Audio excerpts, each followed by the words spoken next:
Hello সবাইকে, welcome to my daily blog. আজকে আমাদের তারাপীঠের সেকেন্ড দিন। আর সকালবেলা আমরা সবাই মিলে যাচ্ছি মন্দিরে মায়ের দর্শন করতে। তো এই মন্দির থেকে আমাদের হোটেল রুম থেকে মন্দিরে যেতে কিন্তু মাত্র 2 মিনিট লাগে, এর থেকে বেশি লাগেও না। তো এই যে মন্দিরে চলে এসেছি, সেদিনকে যেহেতু শনিবার ছিল, গিয়েই দেখছি অনেক জায়গায় যজ্ঞ হচ্ছে, তারপর আরও অনেক কিছু যেমন হয় ওইখানে ওরকম হচ্ছে। আর ভিড়টা দেখো, খালি লাইন, মানুষের পুজো দেওয়ার ভিড় তো মনে হয় পুরো মন্দিরের ওই দিকটা পুরো কভার হয়ে গেছিলো। দেখো তোমাদের দেখাচ্ছি। তো এখন এইটুকু, কিন্তু আরও পরে যখন বেলা বাড়ছিল, ঠিক এই জায়গাটা রাস্তা দিয়েও কিন্তু একটা ভিআইপি লাইন শুরু হয়ে গেছিলো। তা দেখো এখানে এই চাতালটার সামনে যেখানে বসে সবাই মিলে মাকে দর্শন করে বা আরতি ফারতি দেখে দূর থেকে, তো এইখানে কিন্তু এখন এইটুকু হলেও আরেকটু পরে আরও ভিড় হয়ে গেছিলো। তো ওখান থেকে আমরা ওখান থেকে বেরিয়ে গেছিলাম সকালের ব্রেকফাস্টের জন্য।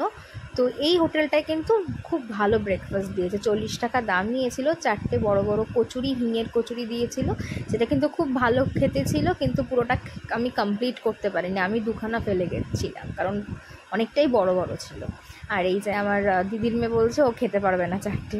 আচ্ছা, এবার দিয়ে দিই হচ্ছে তোমাদের হোটেলের খোঁজটা। এটা হচ্ছে হোটেল ব্লু স্টার, একদম এটাই হচ্ছে লাস্ট, মন্দিরের দিক করে গেলে এটাই তোমাদের লাস্ট একটা হোটেল। এর থেকে মাত্র 2 মিনিট লাগবে ওয়াকিং ডিস্টেন্সে। তো এখানে রিসেপশানটাও দেখে নিয়েছো, আর এখানে লিফটও অ্যাভেলেবেল আছে। আমাদের ফার্স্ট ফ্লোরে ছিল হচ্ছে রুমটা। আমাদের রুমটা এই সামনে এরকম একটা লনের মতন ছিল। চলো রুমের ভেতরটা দেখাই।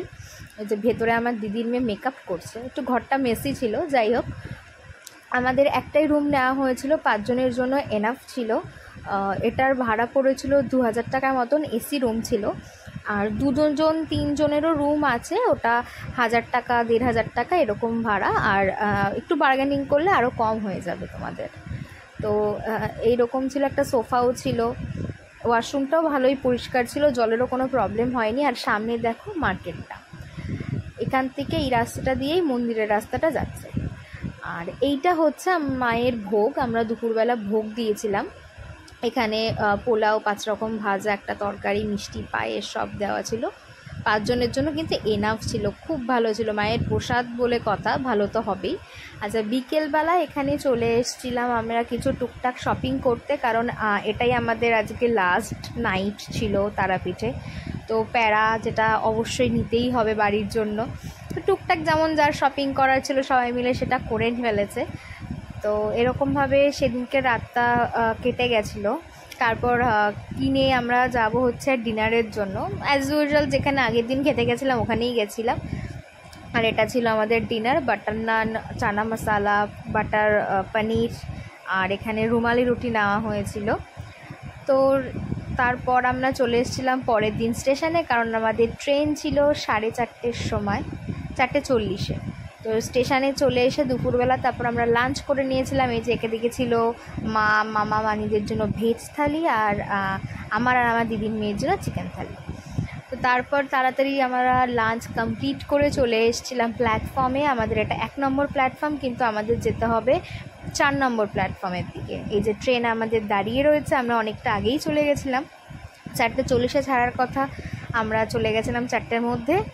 তো ফার্স্টেই আমরা উঠে আমাদের জায়গাটা দেখে নিয়েছিলাম। ট্রেনটা কিন্তু যাওয়ার ট্রেনটাও একই ট্রেন বুক করেছিলাম আমরা, শহীদ এক্সপ্রেস না, রামপুরহাট টু হাওড়া এক্সপ্রেস এরকম কিছু একটা নাম ছিল।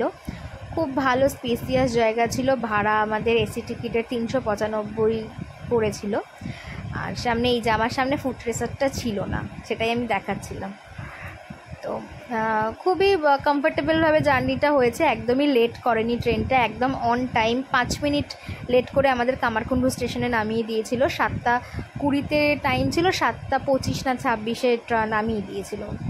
আর এই যে ট্রেন ছেড়েও দিয়েছে, অবশ্যই আবার মা ডাকলে আবার এখানে আসবো। তো এখান থেকে আমাদের ট্রেনের জার্নি শুরু। এখন 2.5 ঘন্টা 3 ঘন্টা বসে থাকতে হবে। তার মধ্যে উঠে গেছিলো হচ্ছে এই ডিমের টেবিল, যেটা খেতে খুব একটা ভালো ছিল না, ও বলছিল ভালো, কিন্তু ভালো ছিল না। তো এই হচ্ছে আমার আজকের ব্লগ। দেখা হচ্ছে তোমাদের সাথে নেক্সট ব্লগে। আমি ডিমের টেবিল এনজয় করি। টাটা।